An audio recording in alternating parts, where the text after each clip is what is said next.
బార్బా కళ్ళు తెరిచి చూసేసరికి తన ఒంటి మీద దెబ్బలు ఉంటాయి. తన ఉన్నది స్టీవ్ ఇంట్లో పూల్ దగ్గరే, కానీ ఈ ప్రపంచం వింతగా ఉంటుంది. అక్కడ బూడిదలాగా పార్టికల్స్ ఎగురుతూ ఉంటాయి. బార్బరా ముందు ఒక క్రియేచర్ ఉంటుంది.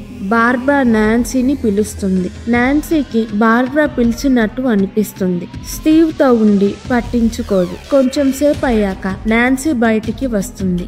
బార్బరా ఉండదు. ఇంటికి వెళ్ళిపోయిందేమో అనుకుంటుంది.